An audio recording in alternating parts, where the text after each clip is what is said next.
All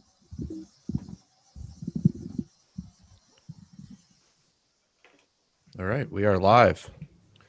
Hello, I'm Matt Bergman, and you are listening to the Punk Rock Libertarians podcast, episode 315. I'm here tonight with none other than Jared Schneiderjew. Hey, guys. We've got Kyle Wagner. Hey, everybody. We've got James motherfucking Babs. Yo. And we've got Jake McCulley.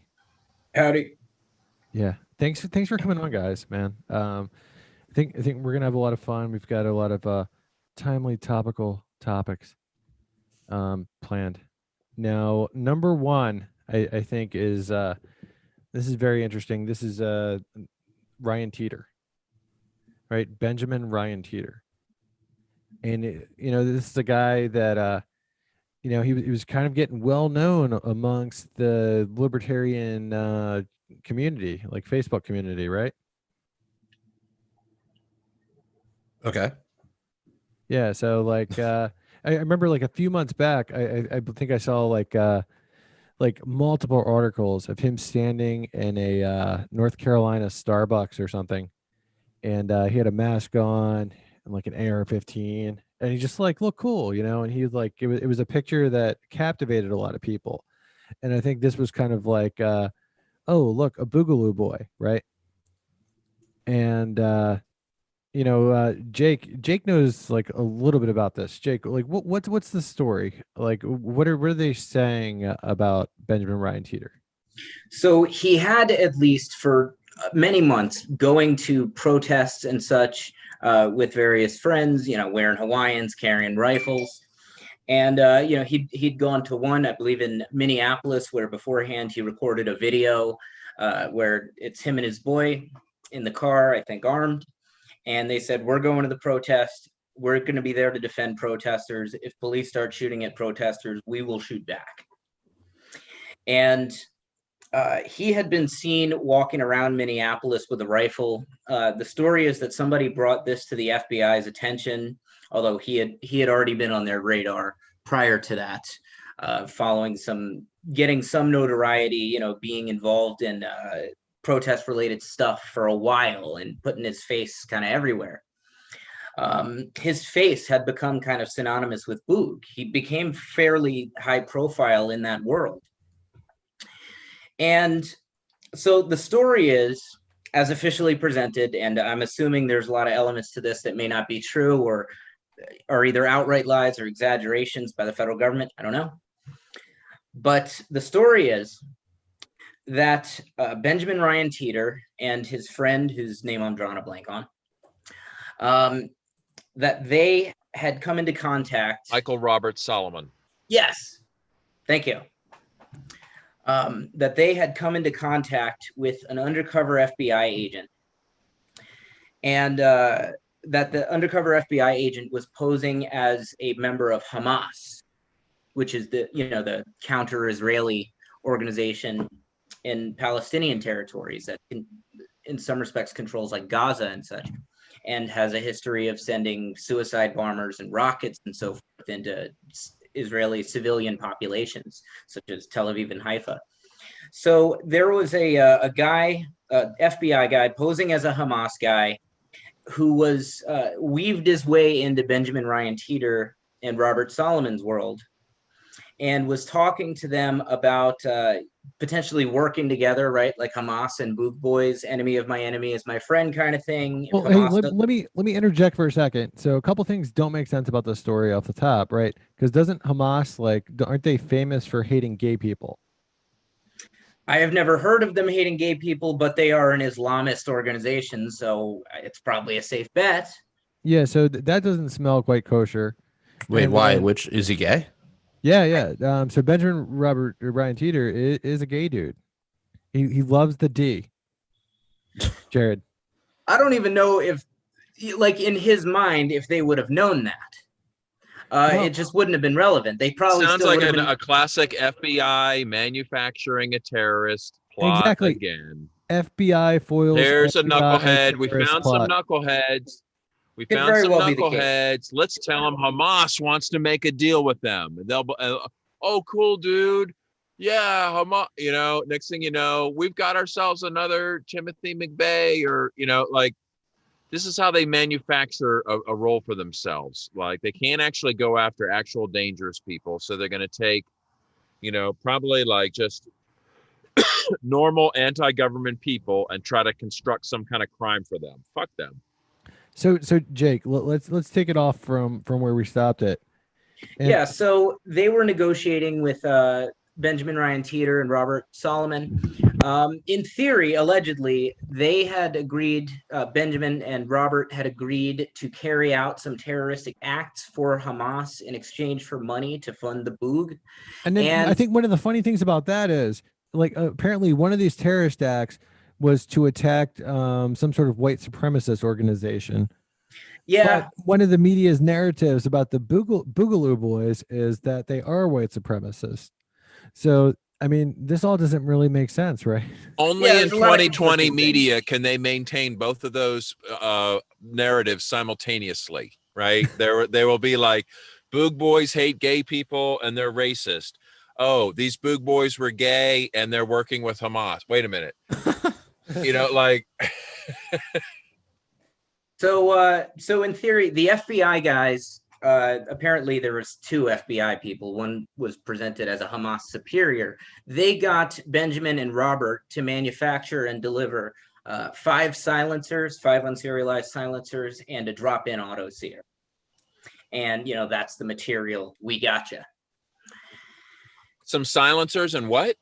5 silencers and a drop-in auto sear. What is that?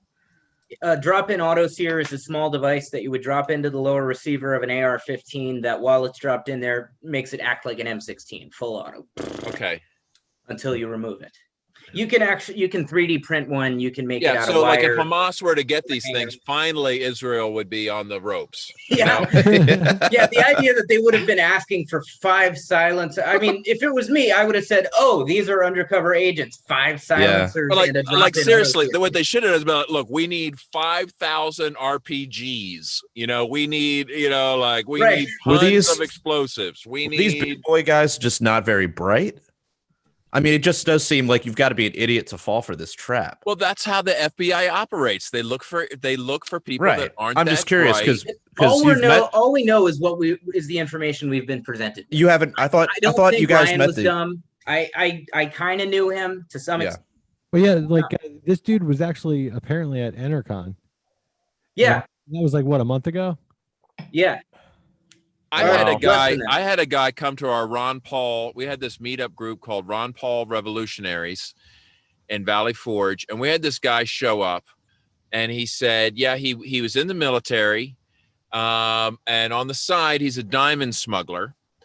And we were talking about 3D printing. Is like, hey, can we get you guys, could you help me maybe 3D print some Claymore mines?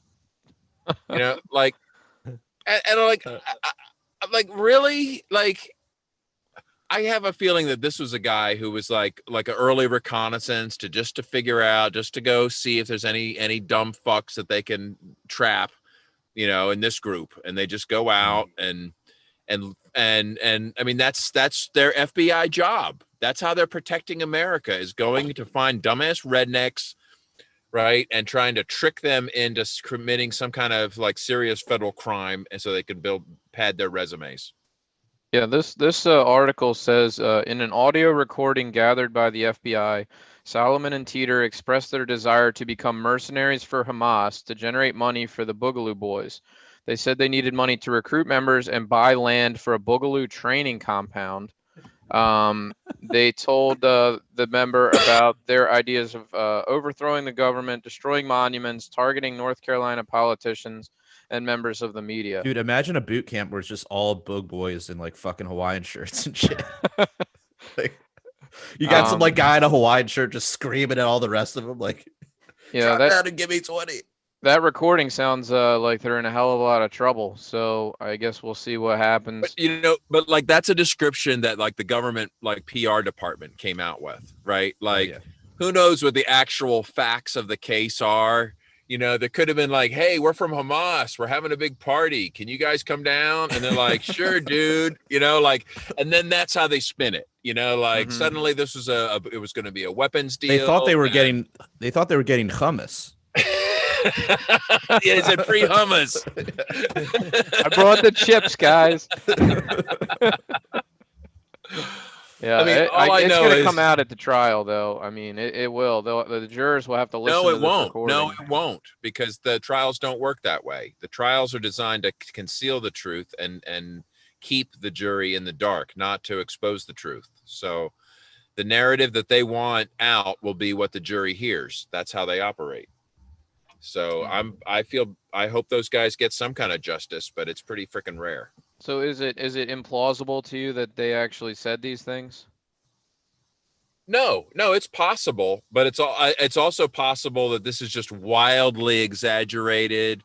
Everything. I mean, if you came to like if you sat down with me and my friends at the bar and wrote down the shit that we said, okay, the stuff that we would, you know, the operations we're planning over beers that we're luckily way too chicken shit to ever like implement, right? But you know, it's pretty normal conversations to discuss you know, resistance to, you know, to the opposition, you know, to the tyranny that we face. It's be really easy to take any of these conversations and paint them as like you're some kind of like freaking terrorist monster. In my experience, police are very quick to either outright fabricate things that you said or greatly exaggerate them or horribly paraphrase them. Yeah, or just flat out just write out their own narrative of what you said. That's why it's important to never talk to cops, because once you have a conversation, they can say you said stuff. But if you never had a conversation, it's a lot harder for them to fabricate what you said when you didn't say anything. Yeah, I watch a lot of crime shows, and they're always like, you know, they kind of read the rights and then they gloss over that part, and then they're like, well, now what? This is your chance to tell me in your words what happened, you know, and the suspects always just start spouting off. They never ask for a lawyer, and they make the bust most of the time. Of course, you know, they're usually guilty, so I don't have too much sympathy for them. But I'm not dismissing what your guys' perspective on it. I think it is possible that this story is somewhat fabricated or embellished, and that these guys are sort of being set up. But I also think it's possible that they actually did engage in this kind of thing, and we're looking to take this thing to the next level. I hope that's not true. With five silencers. I mean, you know. No, I think that was for Hamas, and they were hoping to get money. Well, you know, like I remember like a few years back in Baltimore. Okay, so this is probably like fucking like maybe like 7 or 8 years ago. I'm thinking there was this this like young it sounded like a teenage boy. He was pretty impressionable, and he was recruited by some FBI agents who were pretending to be like terrorists on the internet, and they got this boy to go into the parking lot of a military recruitment place. And he got in this car and he supposedly pressed a button to detonate a bomb. At least that's what the kid thought that he was doing, but he really wasn't doing that. It was just like the FBI, you know, invited him to go there and do that, and then they were like, boom, we caught a terrorist, you know. And it seemed like this boy was just like a retard, and he probably told him it was like a candy dispenser or something. Well, I mean, I don't know, but I mean, it's something that's how they build their careers. That's what being a career FBI agent is all about, is coming up with little setups like that, one after the other, that shows that you know, these are, you know, look, the war on terror, we're winning, we're you know, this is what you pay me for. Promote me to the next level of FBI, dude. You know, like you get closer and closer to cigarette smoking man, you know, as you work your way up. Smoking man. Yeah, dude. Good reference. I have a theory as to why what happened with Benjamin and Robert happened. So Benjamin, at least, was fairly high profile. Like as far as the Boog movement goes, you know, people knew his face, and his face was synonymous with Boogaloo. People see him, it's probably in a Hawaiian with a rifle. I think him being high profile like that is why they targeted him. And I think the fact that they used an undercover is very deliberate. Because putting on my tinfoil hat a little bit here, this is very advantageous to the FBI with their interest being to quell and suppress the Boog movement at large and any similar kind of movement of sedition or anything along those lines. I mean, to make an example out of him? Not just make an example out of him, but make people scared to organize, scared to network, scared of each other because everyone's a Fed. Oh, right. To get people suspicious of one another, which is a big part of which is really easy for them to do. Make people want to stay way the hell away from anything Boog related, not go network with people, not go, join militias. Yeah, from their perspective, it would be consistent with their Kyle Wagner, personally. What's that? I said I would watch what I'm saying to Kyle Wagner are you personally. I'm not a plant. No. You an FBI plant? Kyle, can you say for everybody, I'm not a Fed? I am not a Fed. From the. But you would. I mean, but if you see somebody breaking the law, you would call the FBI and report them immediately. For instance, not paying their taxes or I would call an illegal firearm. No, it would really depend on the crime, and I wouldn't call the feds. I would call the police, the local police.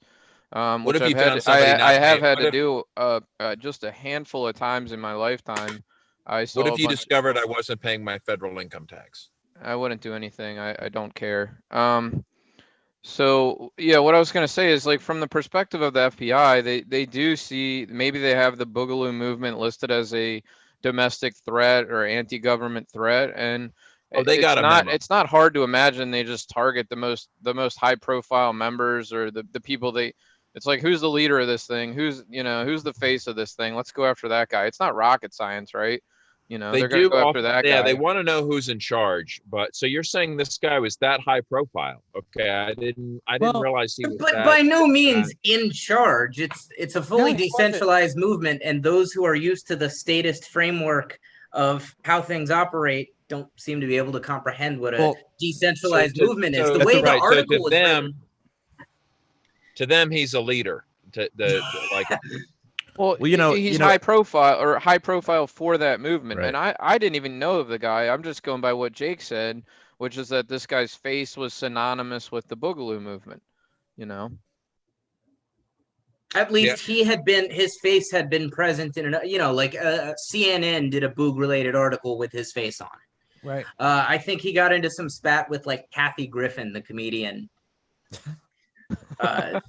Where she was making fun of his Boog pictures or something. Who's the face of Jake, Antifa though?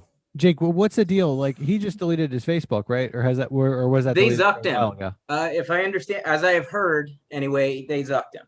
Like, how long ago? A few days before it happened. I think. Okay. Before it happened. Yeah. It was preceding his arrest. Wow. Oh, I don't know if there's a connection. There very well may not be. Facebook has also been purging Boog-related pages, groups, profiles. Right. Yeah, we didn't make that a topic. To be expected. But did you guys see that new notice from Facebook about they're changing their terms of service? I think in October, where they can they said they pretty much can delete everything if they want. I don't know. Surprised they could already do that.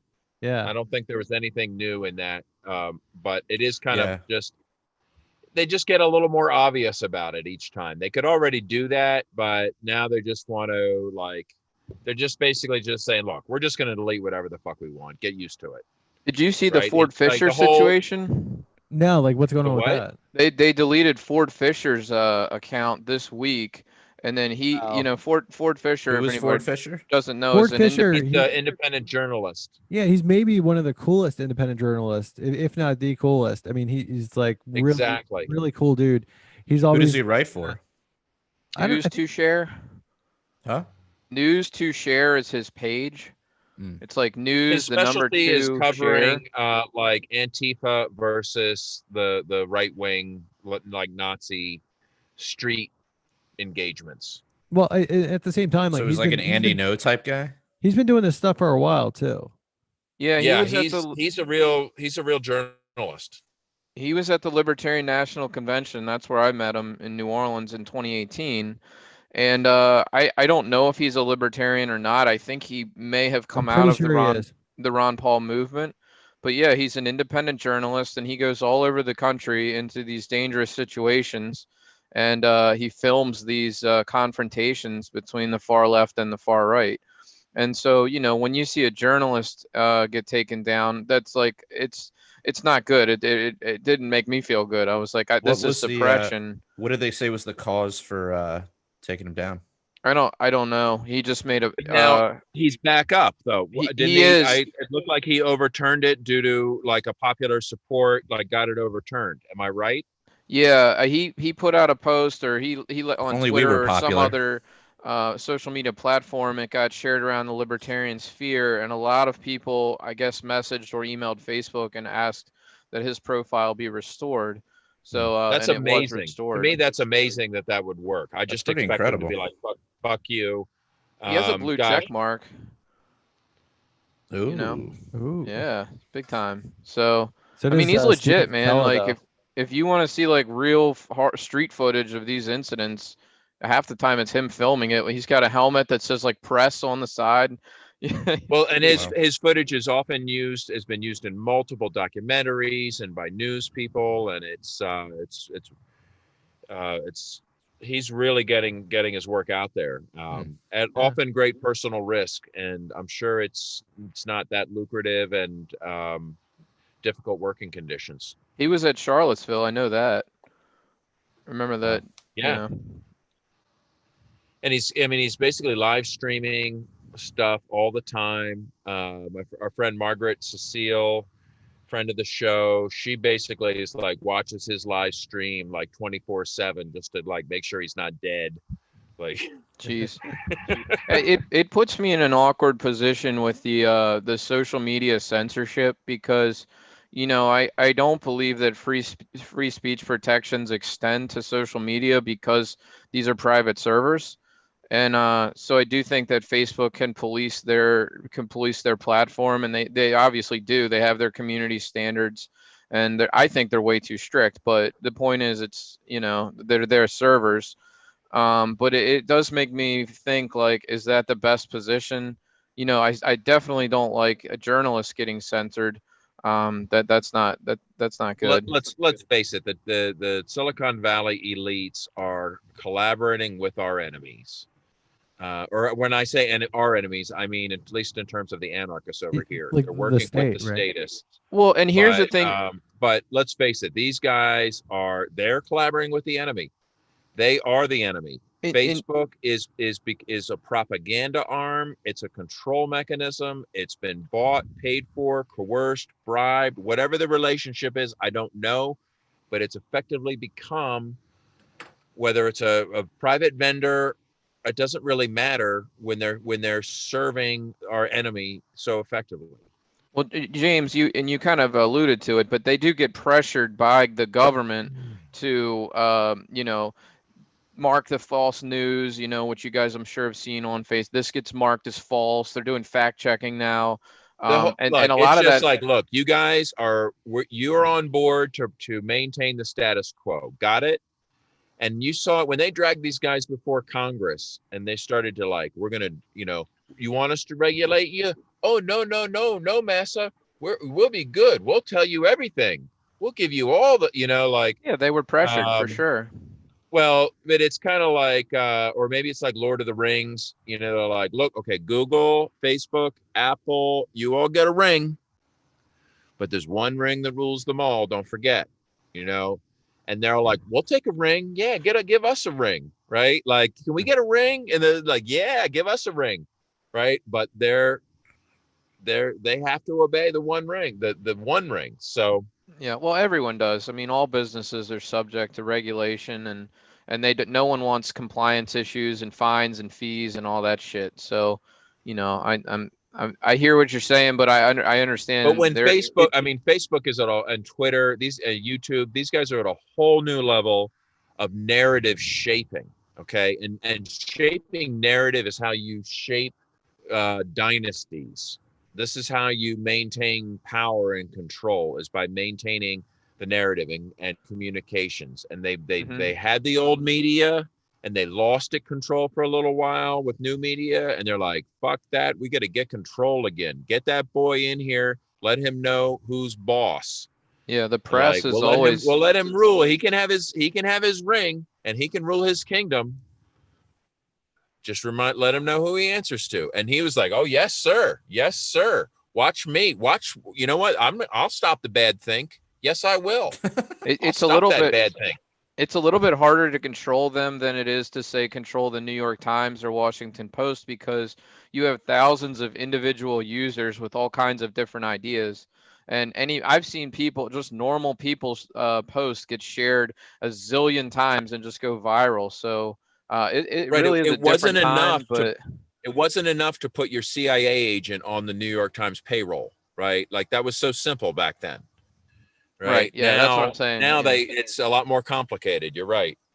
But you're also, I agree with you. Like, this is the new press, and part of remaining in control is controlling the press and making sure, That's you why control new the narrative.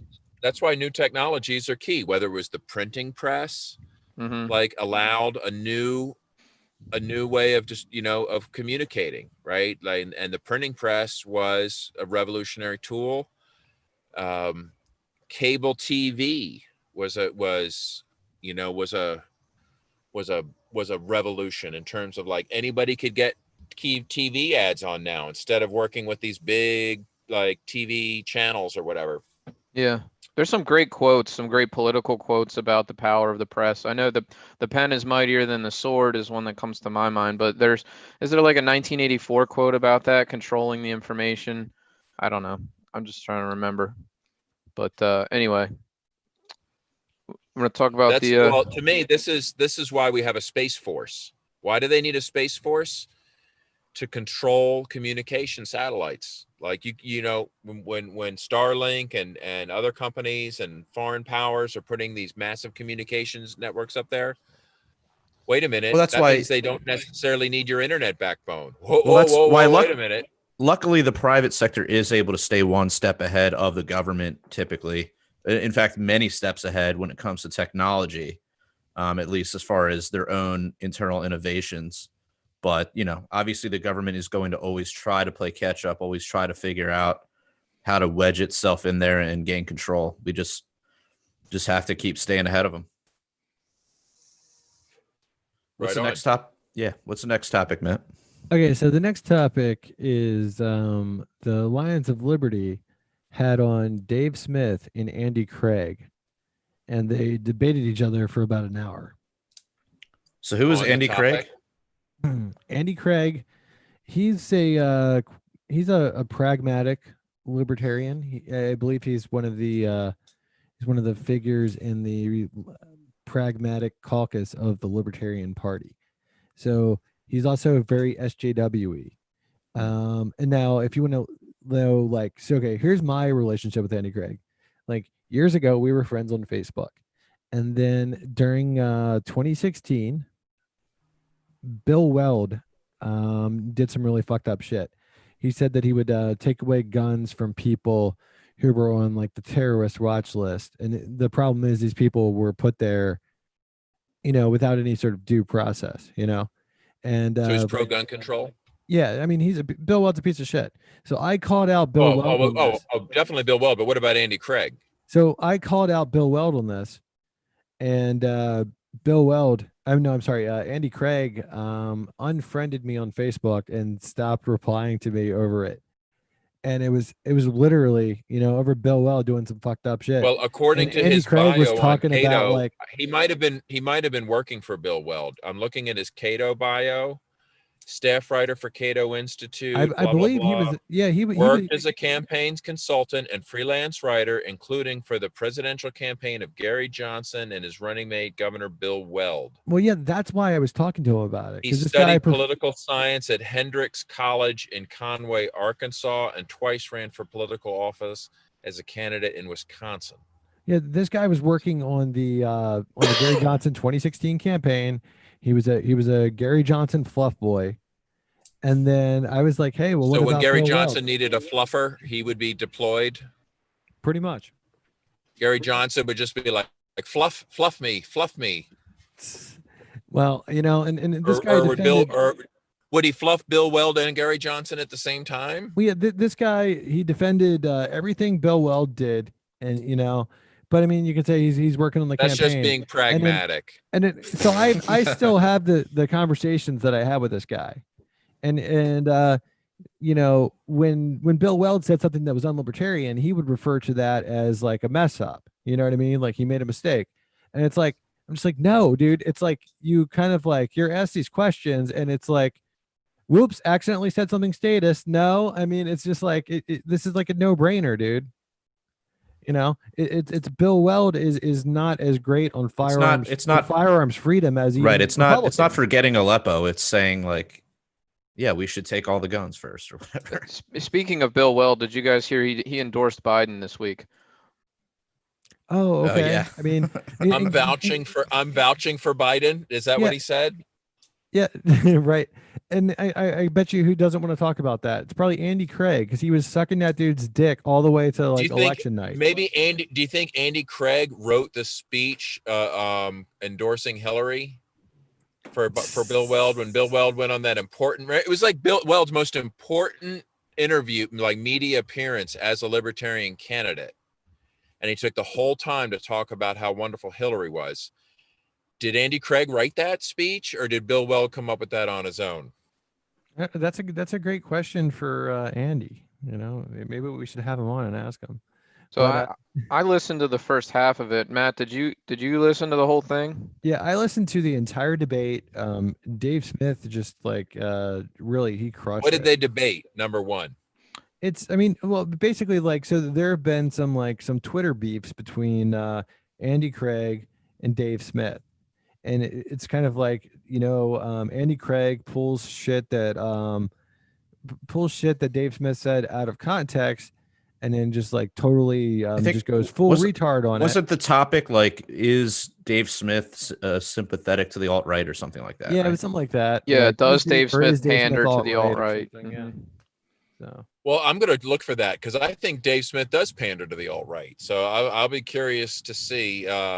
He definitely has said it's okay to be pro borders and stuff, and he's open-minded with this, these different views that horrible statists have. So yeah, his border stuff has been pretty whack. Yeah, it wasn't. The part I listened to was was interesting, and he brought up the quote, which I actually remember from when Dave Smith interviewed Chris Cantwell, and he said he's sympathetic to the alt-right. And on this debate, Andy was specifically like, well, what did you mean by that? What do you mean you're sympathetic to the alt-right? And Dave Smith clearly explained it. He did explain it, and I'm not sure 100% by his explanation, but he said that he is sympathetic in the fact that they oppose both the SJW left and the neoconservatives. So he feels, we have the same enemies. And that was why he's sympathetic, and that I agree is an acceptable answer. I just don't know if that just stick to making jokes. No, that's retarded. He should just make jokes, and hopefully he'll go full libertarian at some point. I don't know, man. I think Dave Smith is just about as libertarian as you can be. In my opinion, I don't know. Until it's time to tip the hat to his Mises betters and people that he feels that he has to bow to, that are completely pro-borders and fucking pro-government at the border. So you got to, at some point, you got to decide which team you're on, and it's last I heard, he wasn't sure which team he was on. If he decides to come full freedom and denounce those bordertarians and the Hans Hermann Hoppe crowd or whatever, I will applaud him, and he'll be my new favorite comedian. I hope he gets there. It's funny, we all have an issue or two where it's like I can't deal with the guy because of that or what have you. He's just early on his. I just think he's early on his path, and he hasn't really got all the way there. Yeah, and I'd say he's too anarchist. Well, of course, he's too anarchist for me. Right.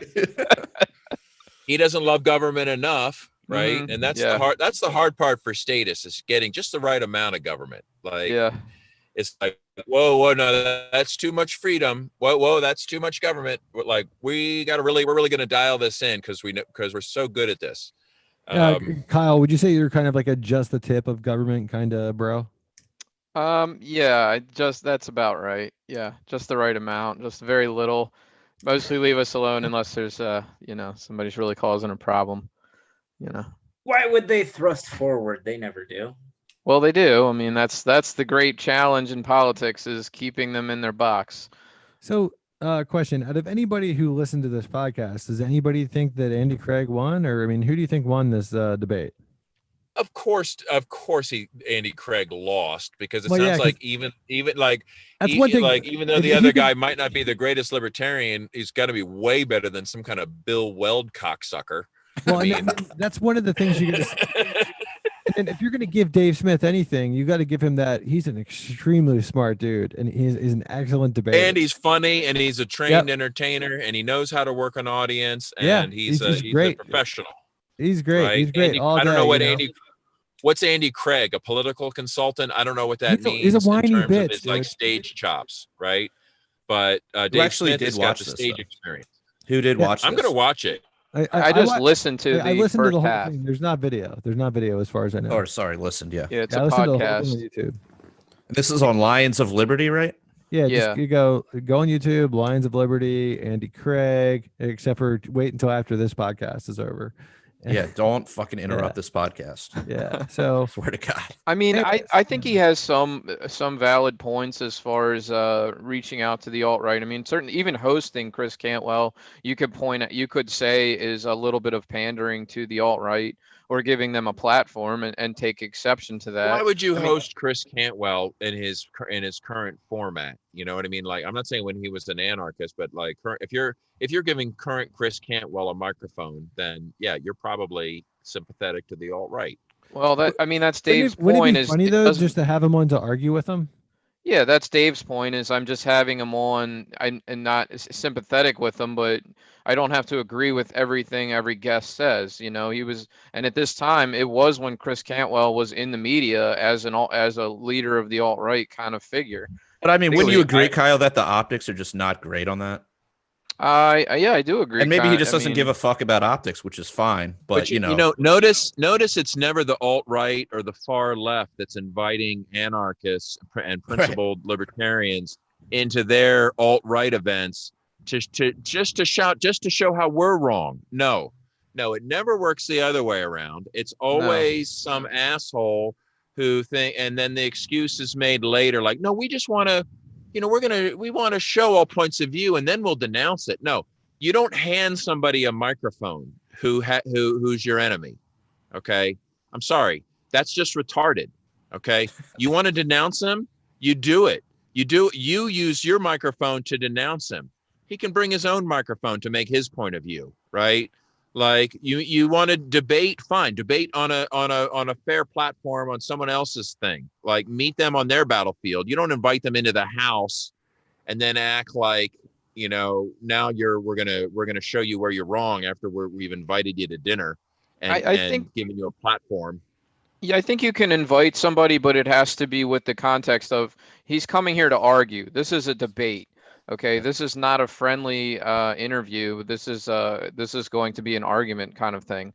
That would be like someone on Fox having someone from MSNBC on to actually debate, and that it makes it clear that you two are on opposite sides. Whereas when you bring him on as a guest and you're friendly toward him and say things like "I'm sympathetic to the alt-right," it's very easy for people to misconstrue that as though you are part of the alt-right or you agree with more. As you're sympathetic to the alt-right, they might think you're sympathetic to the alt-right. Exactly. If you say that would be And Dave Smith said, I can think of one thing he said I disagreed with, where he said like he thinks the alt-right is over and it's dead, and I'm like, he's like, well, they had their big moment in Charlottesville, and after that was it. I mean, look, what is the alt-right? I mean, what is the alt-right? I mean, we're basically talking about problem. Right. It's like it might be over, but like the ideas of white supremacy or whatever, they have some weird ideas about like Western culture and all this kind of shit, and ethno-nationalism, whatever, all that. That's not going anywhere. It might get called something new, but it's been around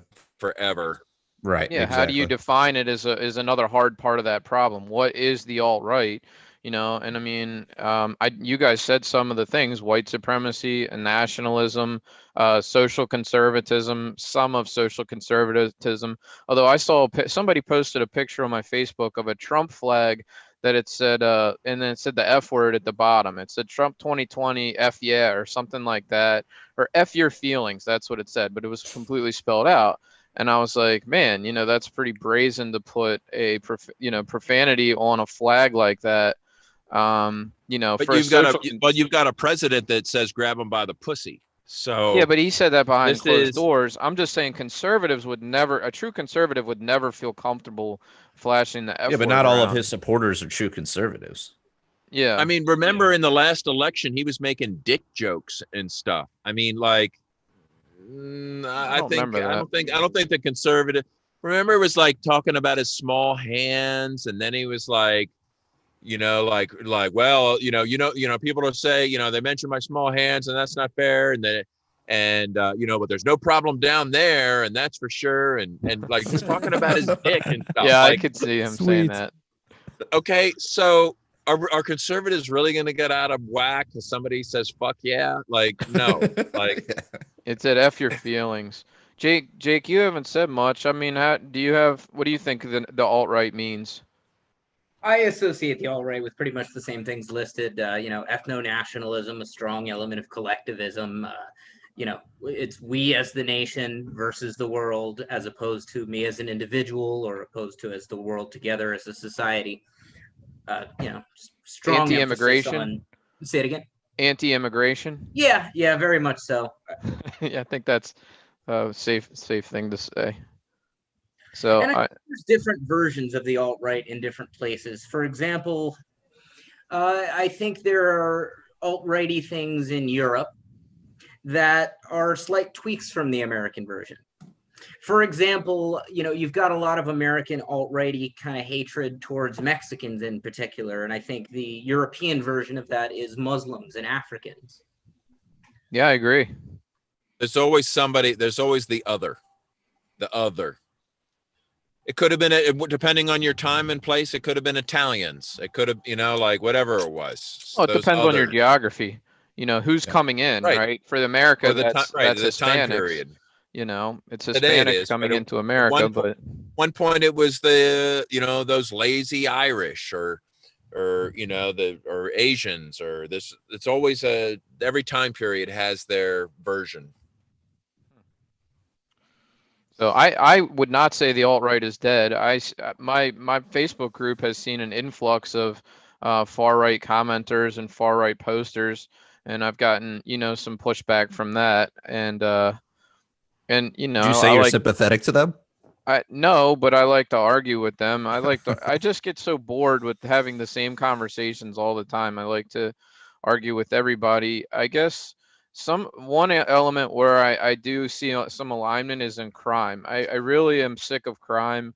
I think crime's a major problem everywhere, especially in Baltimore City.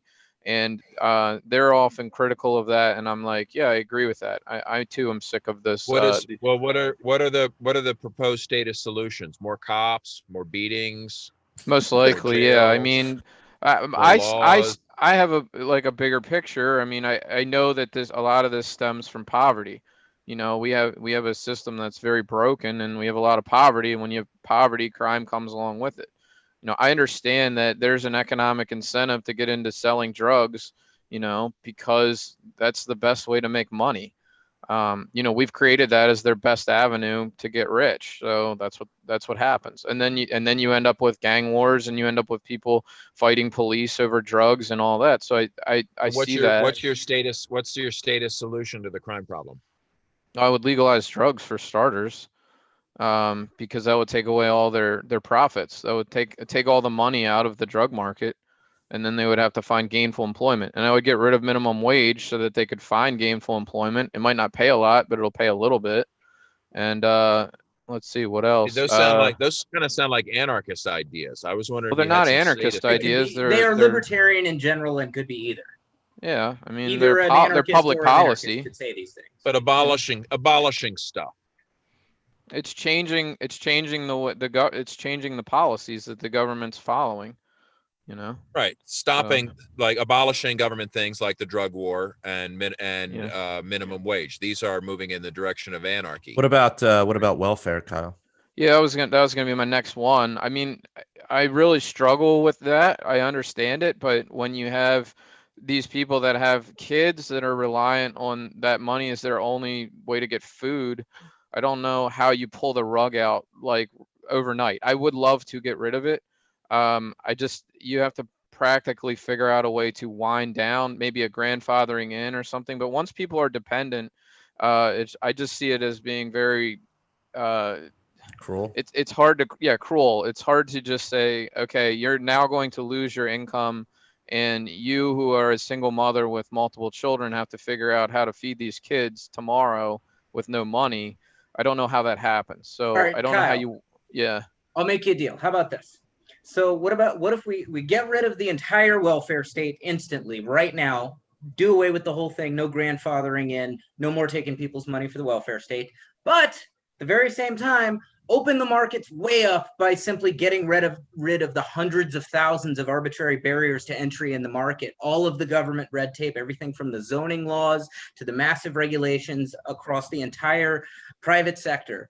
Just get rid of all of the barriers to entry so you have a robust free market in which the value of labor is greatly increased and such, because you've got more competition, more employers competing for employees and so forth.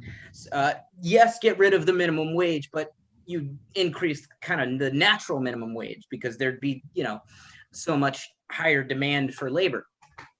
So we get rid of the welfare state, but also free markets across the board. And that way, that single mom or whatever who has been dependent on the welfare system can earn, by peaceful, consensual means. And that's what Kyle was kind of getting at with the getting rid of minimum wage, right? Yeah. Because if she can get in there and start making, although, going to be hard to feed kids on minimum wage or lower, but forget minimum wage. With that level of prosperity, I think these problems would last about a week until like people figured out how to get their newly found prosperity into the hands of the people that were like left out of their government welfare program that really needed it. And yeah, I mean, it might even take like one day, like because people would become instantly so prosperous. I don't know. Suddenly, I just suddenly you could take like the care dream. of everybody on your block. I like the dream. I just know that there are a handful of people in society that really, really struggle. Even in the perfect world, they're going to struggle. They have mental that's right. incapacity and mental difficulties and physical problems. And but you'll have a much more effective. And they're going to need our help. They're going to need our help in this overwhelming prosperity that we're experiencing to make sure that we have the resources to take care of them too. Right. And it's not that the safety net's going to disappear. It's just going to be replaced by the private sector, right? It's going to be even if you have the idea communities and individuals. Transitioning into a safety net, it still takes time to transition. Instead of having the governor of Pennsylvania and a host of bureaucrats decide who needs like assistance, we can all everyone would be better equipped to take care of everyone in their own lives and in their own communities, and the chance of the aid getting to where it's actually needed would probably be about 100-fold, right? Because it's not a government thing. It's just people like seeing like, holy shit, that person really needs help, or no, that person needs a kick in the ass. It's much easier to be done on a local level than it is at a central political position. So, but that kind of prosperity would just make it so much easier. And I think we all want to take care of the people on our block or in our building or in our family or in our, just the people we know, like, right. And Kyle, it's, I think from experience, we know that gradualism really doesn't work that well, especially when you're getting rid of government things, right?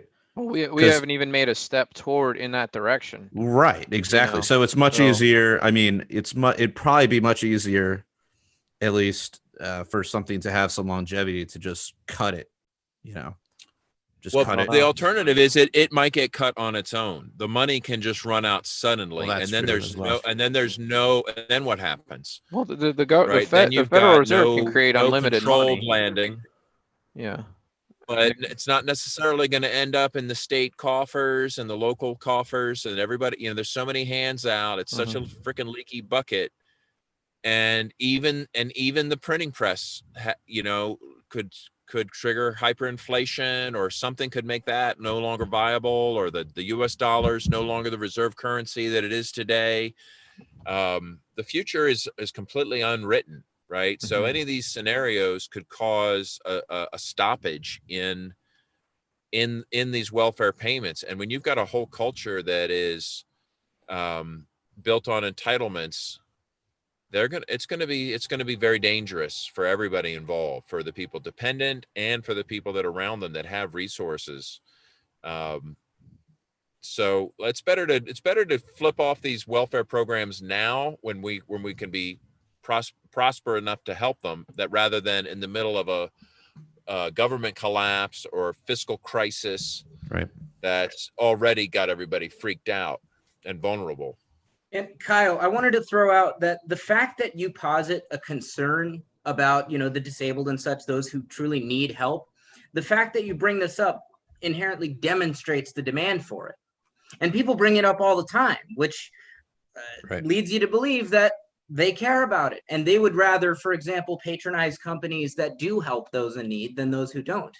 Especially if you took taxes out of the equation, preferably, to me, 100%, but even in your world, like 90 or 95 or so, if you take at least the great bulk of taxes out of the equation, that creates, I think, or could create a much more competitive realm between businesses, including huge ones, to demonstrate that that patronizing their business is doing something good, you know, or donating to causes that their consumer base might like.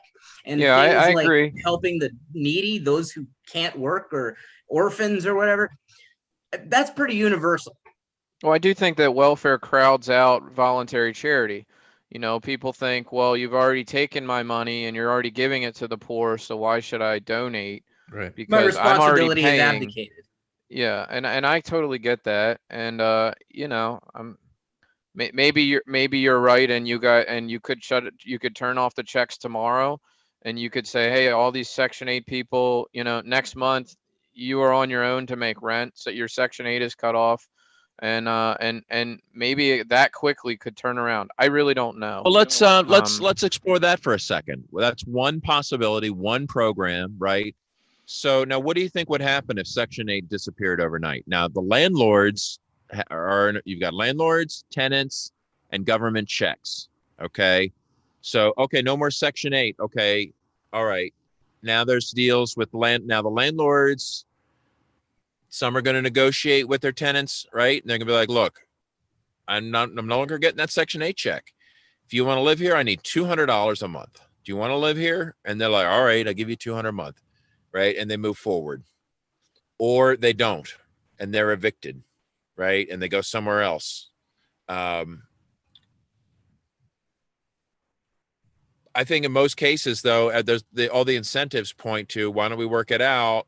Somebody's going to come up with some affordable housing, right? That's like that these people can afford, right? Because the landlord's going to lose if everybody's evicted. Well, and also, right? if you lowered restrictions on, so in Baltimore there's a rule, right, where there's tons of abandoned houses in the city, and there is a rule where you cannot buy up these properties that are completely disheveled, completely like unlivable.